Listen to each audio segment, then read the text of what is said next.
នៅក្នុងឱកាសដ៏មហាមង្គលថ្លៃថ្លាបំផុតនៃព្រះរាជពិធីបុណ្យចម្រើនព្រះជន្មគម្រប់86ព្រះវស្សាយាងចូល87ព្រះវស្សានៃអង្គសម្ដេចព្រះមហាក្សត្រីព្រះវររាជមេដាជាតិខ្មែរជាទីសក្ការៈដ៏ខ្ពង់ខ្ពស់បំផុតនៃយើងពោពេញទៅដោយសេចក្តីសោមនស្សរីករាយអធិកអធមនៃឆ្នាំនេះ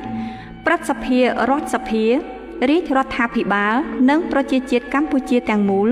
សូមប្រសិទ្ធិពរជ័យសិរីសួស្តីជ័យមង្គលព្រះបរមសុខគ្រប់ប្រការ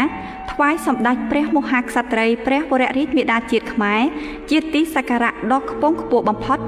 និងសូមសម្ដែងនូវសេចក្តីកតញ្ញូតាធម៌ជាអនេកបការថ្វាយចំពោះព្រះមហាករុណាธิគុណដ៏ធ្ងន់បំផុត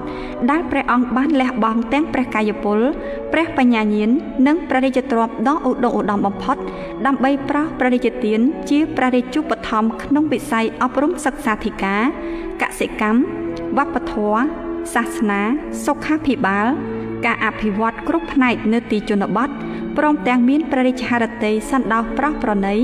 ដល់ជីវភាពប្រជារាស្ត្រទីទាល់ក្រនិងព្រះរាជកិច្ចក្នុងផ្នែកទំនាក់ទំនងអន្តរជាតិជាដើមដើម្បីបុព្វហេតុនៃភាពចម្រើនថ្កុំថ្កើងរបស់ជាតិមាតុភូមិនិងព្រះអង្គគង់នៅជាម្លប់ដ៏ត្រជាក់ត្រជុំក្នុងសេចក្តីសុខសន្តិភាពដ៏ពេញបរិបូរណ៍សម្រាប់កូនចៅបានជ្រកកោនក្នុងភាពកក់ក្ដៅនាពេលកន្លងមកដើម្បីឆ្លើយតបទៅនឹងព្រះមហាករុណាธิគុណដែលមិនអាចកាត់ថ្លៃបានរបស់ព្រះអង្គព្រឹទ្ធសភារដ្ឋសភារាជរដ្ឋាភិបាល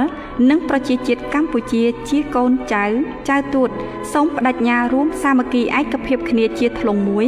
ក្នុងការខិតខំពុះពៀនៅរាល់ការលំបាកគ្រប់យ៉ាងហើយខិតខំបង្កើនស្មារតីយកចិត្តទុកដាក់លើការអនុវត្តគ្រប់ភារកិច្ចតាមមុខជំនាញរៀងៗខ្លួនឲ្យបានសម្រេចលទ្ធផលយ៉ាងល្អប្រសើរគោរពដង្ហែតាមព្រះរាជតម្រិះដ៏ឆ្លៀសវៃនិងប្រកបដោយព្រះរាជគតិបណ្ឌិតដ៏ខ្ពង់ខ្ពស់បំផុតនៃសម្ដេចព្រះមហាក្សត្រីព្រះវររាជមេដាជាតិខ្មែរជាទីសក្ការៈដ៏ខ្ពង់ខ្ពស់បំផុតដើម្បីព្រះរាជាណាចក្រកម្ពុជាមានវឌ្ឍនភាពលើគ្រប់ផ្នែកគ្រប់វិស័យ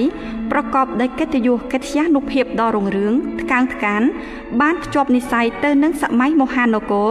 និងសម័យសង្គមរាស្ត្រនិយមដ៏ថ្កើងថ្កានព្រមជាមួយនេះសូមសម្ដែងនូវមនោសញ្ចេតនាស្វាមីភក្តិនិងរីករាយចូលរួមអបអរសាទរយ៉ាងឃ្លាវខ្លាបំផុតក្នុងព្រះរាជពិធីបុណ្យដ៏មហាវិសេសវិសាលពោពេញដោយជ័យមង្គលនេះនិងសូមបួងសួងដល់គុណបុណ្យព្រះរតនត្រ័យព្រះតេជះបារមីនៃអតីតព្រះមហាក្សត្រព្រះមហាក្សត្រយានីខ្មែរនិងវត្ថុស័ក្តិសិទ្ធិគ្រប់ព្រះអង្គក្នុងលោកមានឫទ្ធិបារមីទេវតាថែរក្សាព្រះមហាស្វេតឆ័ត្រទេវតាថែរក្សាព្រះរាជាណាចក្រកម្ពុជាក្នុងឆ្នាំខាលចត្វាស័កពុទ្ធសករាជ2566ព្រះនាមកិរិណីទេវីនិងព្រះអិនព្រះព្រំជាដើមសូមជួយអភិបាលគ្រងរក្សានិងប្រោះព្រំនៅទឹកអមរិតប្រសិទ្ធិពរជ័យដ៏បវរមហាប្រសើរថ្វាយសម្ដេចព្រះមហាក្សត្រីព្រះវររាជមេដាជាតិខ្មែរជាទីសក្ការៈដ៏ខ្ពង់ខ្ពស់បំផុតសូមព្រះអង្គបានប្រកបនៅព្រះបរមសុខគ្រប់ប្រការមានព្រះរាជសុខភាពដ៏ល្អបរិបូរណ៍ចាក់ផុតពីព្រះរោគាទាំងឡាយមានព្រះកាយពលមាំមួនព្រះបញ្ញាញាណភ្លឺថ្លានិងមានព្រះជន្មយឺនយូរជាង100ព្រះវស្សាដើម្បីព្រះអង្គបានគង់ប្រថាប់នៅជាមហាមលុបដ៏ត្រជាក់ក្សេមខ្សានសុខដុមរមនា